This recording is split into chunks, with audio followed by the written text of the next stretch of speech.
The blessing of the Lord be upon you. I pray that all is well. Look at God. He was so kind to bring us into the year 2025. It is certainly the year of manifold grace, or the year of many favors. But the key is to be sanctified, because this is going to be a year we're going to see wonders by the hand of God, because of his grace coupled with his glory. So his favors coupled with his workings is going to produce wonders for you and for me. He's going to do some major assignments in our life. He's going to accomplish great things in our life. But as I'm sharing this with you, what I want you to know is that this is going to be a year that you and me as believers are going to have to take responsibility for many things that have caused us to fail in the past. This is not a year that we can blame other people for things that we have done, or for things that they have done, rather, that has kept us from a place of success. So having said that, I want you to listen to this. In Genesis chapter 3, verses 9 and 10 in some, it says, "And the Lord God called unto Adam and said unto him, Where art thou? And he said, I heard thy voice in the garden, and I was afraid, because I was naked." God asks him, he said, "Who told thee that thou wast naked? Hast thou eaten of the tree whereof I commanded thee that thou shouldest not eat?" Adam, the man, said, "The woman whom thou gavest me to be with, she gave me of the tree, and I did eat."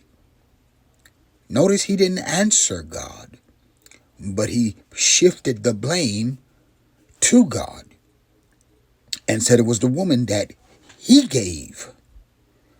And so the Lord God said to the woman, not to Eve, but to the woman, "What is this that thou hast done?" The woman said, "The serpent beguiled me, and I did eat." So now, God doesn't ask any more questions, because now we have people who are shifting the blame. Adam is blaming God for the woman. The woman is blaming the serpent. Now the serpent has no one to blame. God says to the serpent, "You're cursed above all cattle and above every beast of the field." He said, "And you're going to crawl on your belly all your days, and you're going to eat dust. That's what you get for doing this."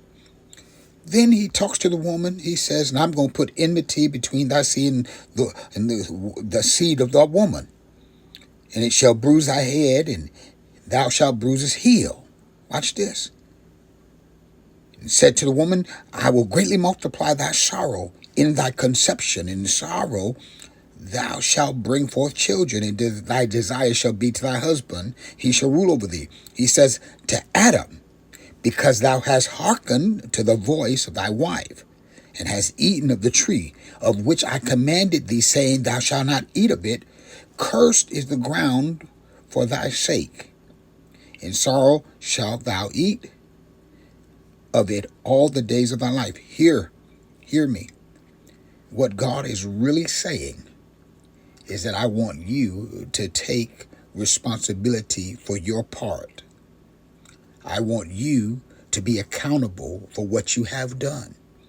We are in a day and time where people don't want accountability. "Lord, it's because of this. My mama did that. My father didn't do this. My child this. My wife that. My husband that. My dog this, and my cat that." God is not hearing that, because what God is saying is, you can't manipulate me. What God is saying, you can't get over on me with your excuses, because here's what I discovered. The purpose of an excuse is to manipulate a situation for your benefit. God is saying, we are not allowing you to manipulate anything so that you can benefit. If you did it, you need to deal with it. Listen to me. In 1 Corinthians, the 11th chapter, it says that you are to examine yourself. He says, if you were to judge yourself, you wouldn't be judged. See, because when you judge, you're chasing of the Lord. In other words, when you take responsibility, you don't have to wait for the Lord to tell you that you're going to get it. You're going to get yourself in check with God. We're in a day and time. Hear me. We're in a day and time where God is saying, I'm expecting you to get yourself in check, get yourself in order. Stop looking at other folk, what other folk have done, and take responsibility. This is the year. Hear me, believer.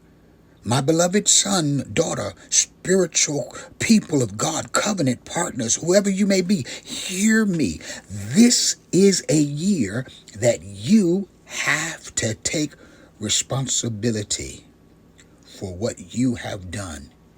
You want to succeed, but you don't want to take responsibility. You want advancement, but you don't want to take responsibility. You want an advantageous year, but you don't want to take responsibility. You want to prosper, but you don't want to take responsibility. There's an old saying, everybody want to go to heaven, but don't nobody want to die. There are some responsibilities that God is calling us to as believers. Doesn't make a difference how anointed we are. Doesn't make a difference how gifted we are. It doesn't make a difference how long we've been in church. None of that matters. Don't make a difference how much money we may have or the nice house and cars and things. That's not what God is looking for. God is looking for folk who are going to take responsibility and said, you know what? I'm guilty of this. My mouth got me in some trouble. I was assuming some stuff. I was suspicious of some stuff, and I handled some things wrongly. That's what God is looking for, that will come to him and say, Lord, I messed up. Did you not hear David in Psalm 51? He said, Lord, it's you, and against you only have I sinned and done this evil in thy sight. He said that you might be justified when thou judgest. He says, because you desire truth in the inward parts. And he said, in the hidden part, you're going to make me know wisdom. You're going to make me know what it is that I've been doing that I ain't got no business doing. This is the year, my beloved. We're going to have to represent him right.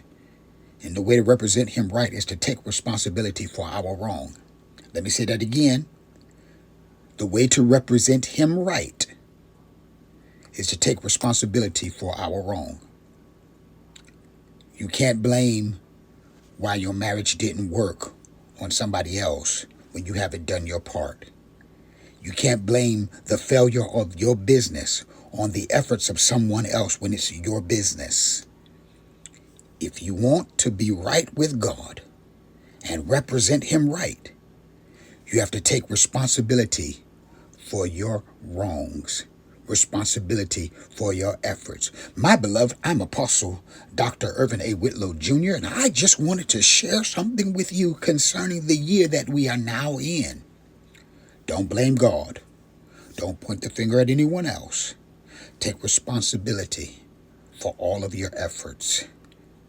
And if you can do that, God is gracious enough to wipe away what you've done and give you another shot to be better.